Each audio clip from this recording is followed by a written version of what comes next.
LG Manoj Sinha के वार पर national conference का पलटवार और स्टेटहुड के टिप्पणी के ऊपर अब नेशनल कॉन्फ्रेंस के ताने।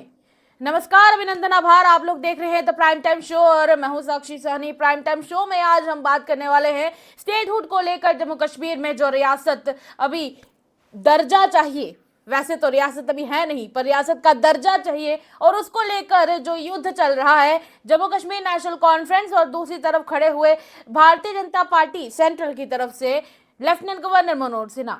आपको बता दें कि आज डिप्टी सीएम सुरेंद्र चौधरी चौथे पुल पर पहुंचे और चौथे पुल पर जब वहां पर जो प्रेपरेशंस चल रही हैं उसका जायजा लेने के लिए वो वहां पर पहुंचे, उसके बाद उन्होंने मीडिया से बातचीत की। मीडिया से बातचीत करते हुए उन्होंने कई सारे एक के बाद एक पलटवार एलजी मनोज सिन्हा के लिए भी दिए हैं और उन्होंने कहा है कि फर्क तो साफ दिखता है। जब पहले जम्मू कश्मीर स्टेट हुआ करती थी तब उस दौरान जब भी कोई मिनिस्टर कहीं पर आता था तो उसे अटेंड करने के लिए आईएएस होते थे, डीसीज होते थे, कई तमाम अधिकारी आते थे अटेंड करने के लिए। पर अब जब से यूनियन टेरिटरी बनी है तब से फर्क साफ दिखाई देता है। चलिए सबसे पहले तो ये बयान सुरेंद्र चौधरी जी की ही जुबानी आपको बताते हैं। सवाल पूछा, ठीक है, एलजी साहब बहुत सियाने हैं, बहुत समझदार हैं और एलजी साहब एक मैच्योर्ड पॉलिटिशियन हैं। और लेकिन है कि उनको आज हम एक पॉलिटिशियन की नज़र से नहीं देखते, हम जम्मू कश्मीर का लेफ्टिनेंट गवर्नर देखते हैं। और लेफ्टिनेंट गवर्नर की पोस्ट जो है वो पॉलिटिकल नहीं है, वो एक कॉन्स्टिट्यूशनल पोस्ट है।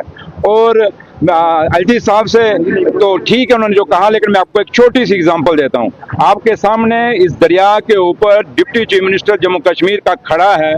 क्या आपको एसएसपी दिख रहा है?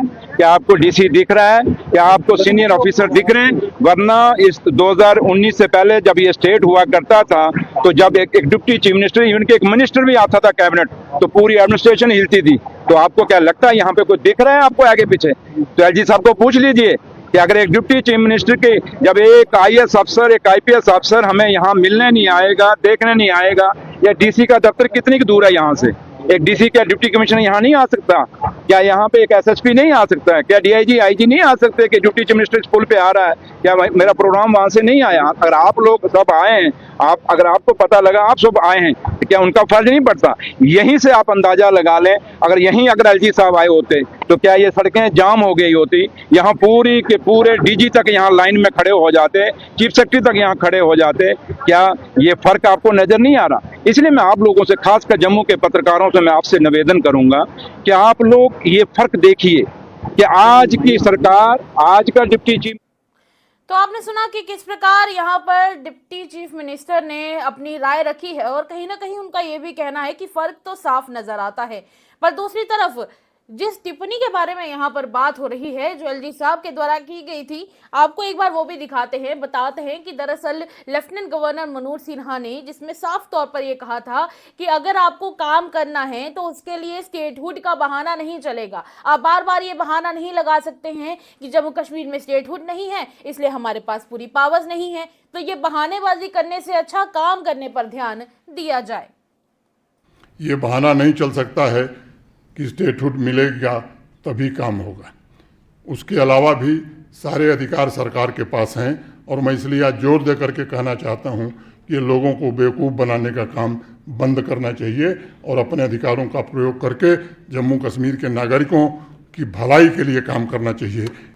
आजकल चर्चा है स्टेटहुड कब मिलेगी।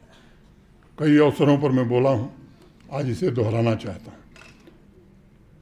मैंने यूटी बने, जब जम्मू कश्मीर यूटी बनी तब से लेकर के आज की यात्रा के बारे में मैंने संक्षेप में थोड़ा विवरण बताया है। जिस दिन ये प्रस्ताव देश की संसद पारित कर रही थी उस दिन ही भारत के गृह मंत्री जी ने देश की संसद में 3 बातें कही थी।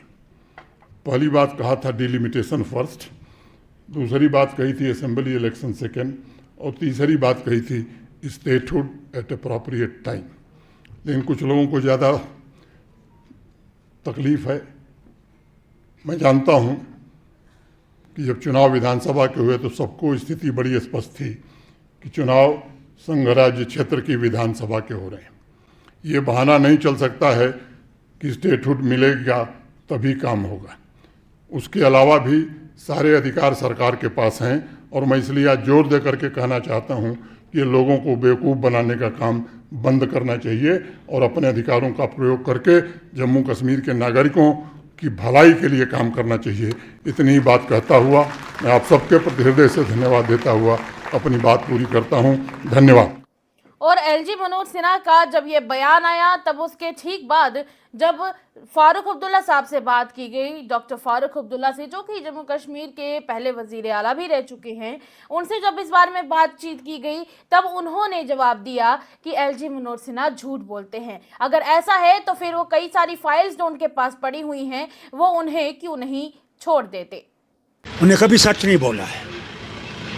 Total control of the IPS and IAS is under him. Not a single file he has passed back. He's lying. He lies every day. तो ये थे जम्मू कश्मीर के पूर्व CM फारूक अब्दुल्ला, डॉक्टर फारूक अब्दुल्ला, और उनका भी यही कहना है। और देखिए कहीं ना कहीं इसी तरह का फाइलें नॉट मूव करने का, यानी कि फाइल्स को मूव न करने का एक इल्ज़ाम पहले भी लग चुका है एलजी मनोज सिन्हा के ऊपर, और तब वो इल्ज़ाम लगाया गया था सुरिंदर चौधरी जी के द्वारा। और आज जब सुरिंदर चौधरी जी ने मीडिया से बातचीत की तो उन्होंने आज ये बहुत सारी बातें बताई। उन्होंने कहा कि भले ही हमारे पास अब यूनियन टेरिटरी है, वो बात अलग रही, पर दूसरी तरफ अगर देखा जाए तो जब भी कभी ऐसा कुछ होता था कि किसी चीफ मिनिस्टर ने या फिर किसी मिनिस्टर ने यहाँ पर आना हो अगर, तो उस दौरान अक्सर देखने को मिलता था कि काफ़ी सारे DCs उन्हें अटेंड करने के लिए आ जाते थे, सेक्रेटरीज उन्हें अटेंड करने के लिए आ जाते थे, चीफ सेक्रेटरी अटेंड करने के लिए आ जाते थे। आज मैं यहाँ पर आया हुआ हूँ तब फिर यहाँ पर कोई भी नहीं है, कोई IAS अधिकारी नहीं है यहाँ पर अटेंड करने के लिए। और तो और दूसरी तरफ अगर यहाँ पर एलजी मनोज सिन्हा जी ने आना होता तब फिर यहाँ पर चीफ सेक्रेटरी भी पहुंच जाते और भी कई सारे आला अधिकारी यहाँ पर जरूर पहुंचे होते और इस जगह पर जाम लग गया होता। पर दुख की बात यह है कि कहीं ना कहीं जम्मू कश्मीर में जितने भी हुक्मरान हैं या फिर यूँ कहे कि जितने भी मिनिस्टर्स हैं उनका दर्जा नीचे आ चुका है। सवाल पूछा, ठीक है, एलजी साहब बहुत सियाने हैं, बहुत समझदार हैं और एलजी साहब एक मैच्योर्ड पॉलिटिशियन हैं, और लेकिन है कि उनको आज हम एक पॉलिटिशियन की नज़र से नहीं देखते, हम जम्मू कश्मीर का लेफ्टिनेंट गवर्नर देखते हैं। और लेफ्टिनेंट गवर्नर की पोस्ट जो है वो पॉलिटिकल नहीं है, वो एक कॉन्स्टिट्यूशनल पोस्ट है। और एलजी साहब से तो ठीक है उन्होंने जो कहा, लेकिन मैं आपको एक छोटी सी एग्जांपल देता हूं। आपके सामने इस दरिया के ऊपर deputy chief minister Jammu Kashmir का खड़ा है, क्या आपको SSP दिख रहा है? क्या आपको DC दिख रहा है? क्या आपको सीनियर ऑफिसर दिख रहे हैं? वरना इस 2019 से पहले जब ये स्टेट हुआ करता था तो जब एक डिप्टी चीफ मिनिस्टर, इवन के एक मिनिस्टर भी आता था कैबिनेट, तो पूरी एडमिनिस्ट्रेशन हिलती थी। तो आपको क्या लगता है यहाँ पे कोई दिख रहा है आपको आगे पीछे? तो एलजी साहब को पूछ लीजिए कि अगर एक डिप्टी चीफ मिनिस्टर के जब एक IAS अफसर, एक IPS अफसर हमें यहाँ मिलने नहीं आएगा, देखने नहीं आएगा, या DC का दफ्तर कितनी दूर है यहाँ से? एक DC का डिप्टी कमिश्नर यहाँ नहीं आ सकता? क्या यहाँ पे एक SSP नहीं आ सकता है? क्या DIG IG नहीं आ सकते कि डिप्टी चीफ मिनिस्टर इस पुल पे आ रहा है? क्या मेरा प्रोग्राम वहां से नहीं आया? अगर आप लोग सब आए हैं, अगर आपको पता लगा आप सब आए हैं, तो क्या उनका फर्ज नहीं पड़ता? यहीं से आप अंदाजा लगा लें, अगर एलजी साहब आए होते तो क्या ये सड़कें जाम हो गई होती? यहाँ पूरी के पूरे DG तक यहाँ लाइन में खड़े हो जाते, चीफ सेक्रेटरी तक यहाँ खड़े हो जाते। क्या ये फर्क आपको नजर नहीं आ रहा? इसलिए मैं आप लोगों से, खासकर जम्मू के पत्रकारों से मैं आपसे निवेदन करूंगा कि आप लोग ये फर्क देखिए कि आज की सरकार, आज का डिप्टी चीफ मिनिस्टर, आज का मिनिस्टर, आज का इवन के चीफ मिनिस्टर और पहले का चीफ मिनिस्टर और पहले के मिनिस्टर की पावर, उनके साथ जब ऑफिसरों की हरकत क्या होती थी, तो यहीं से आपको पता लग जाएगा कि हमारे हाथों में कितना कुछ है। ठीक है, बीजेपी जो मर्जी बोले, एलजी साहब जो मर्जी बोले, आज़ाद मुल्क है, ये आज़ादी हमें बोलने की हमारे आइन ने दी, बाबा साहब भीमराव अम्बेडकर साहब ने दी हुई है, हम बोलते हैं। लेकिन सच्चाई ये है कि अगर इस नाले के ऊपर, इस तवी के ऊपर, इस मां सूर्यापुत्री के किनारे अगर डिप्टी चीफ मिनिस्टर खड़ा है, तो आप खुद अपने तरफ जब ये चलाएंगे अपनी न्यूज़, तो कम से कम बीच में ये भी जिक्र करें, क्वेश्चन मार्क एडमिनिस्ट्रेशन को करें कि जब डिप्टी चीफ मिनिस्टर आता है तो क्यों DC गायब हो जाता है, क्यों SSP गायब हो जाता है, क्यों DIG गायब हो जाता है, क्यों डिबकॉम गायब हो जाता है, क्यों सारी एडमिनिस्ट्रेशन गायब हो जाती है। ये मैं आपको आज मैं हूँ इस पोस्ट पे, कल कोई और होगा, क्या पता मुकद्दर का आम में से कोई हो जाए, क्योंकि पत्रकारिता में से बड़े लोग लीडर बने। तो इसलिए मैं आपसे एक बात, जब मैं बना हूं तो मैंने एक गांव से उठ के यहाँ तक पहुंचा हूं, कभी नहीं सोचा मैं इस मुकाम तक पहुंचूंगा। तो लिहाजा ये जो मैंने बात बताई है एलजी साहब को, इसी से जवाब है, और आप उनको पूछ लीजिएगा जब एलजी साहब कभी आपको मिलेंगे। पहली बात तो वो बाइट नहीं देंगे, जैसे हम लोगों को आप घेरते हैं, हम खुल से आपके बात करते हैं, वो नहीं करेंगे। लेकिन फिर भी उनको पूछिए कि ये ऑफिसर जब इन लोगों को एडमिनिस्ट्रेशन की जो है, जो आज की सरकार है, उससे दूर क्यों रहती है, एक बीच में गैप क्यों है, एक बकवा क्यों है, ये सवाल उनसे खड़ा कर लीजिए। Thank you. तो डिप्टी सीएम को आपने खुद सुना और उनका कहना था कि एक रुतबा हुआ करता था जम्मू कश्मीर के लीडर्स का, कोई भी कैबिनेट मिनिस्टर आता था, कोई भी जब कोई बड़ा मिनिस्टर इन जगहों पर आता था अटेंड करने के लिए, तो फिर वहां पर कोई ना कोई अफसर जरूर होते थे। पर अब ऐसे में जो चुने हुए नुमाइंदे यहाँ पर जीत कर आए हुए हैं, उन चुने हुए नुमाइंदों को अटेंड करने के लिए वहां पर कोई नहीं है। ऐसा क्यों है? तो इस तरह का इल्जाम एक लगाया गया है और वही बात आ जाती है कि एलजी मनोज सिन्हा के वार के ऊपर अब नेशनल कॉन्फ्रेंस अपनी तरफ से एक के बाद एक पलटवार कर रही है, एक के बाद एक रिवेंजल अटैक्स कर रही है। अब देखना यह होगा कि जहां तक रही बात स्टेटहुड की, कितनी जल्दी जम्मू कश्मीर को स्टेटहुड मिलता है, ये तो सेंटर के ऊपर डिपेंड करता है, क्योंकि सेंटर का यही कहना है कि जब सही समय आएगा तब उसके बाद जम्मू कश्मीर को स्टेटहुड मिलेगा। हालांकि जम्मू कश्मीर के लिए स्टेटहुड कितना जरूरी है आप हमारे साथ साझा कर सकते हैं।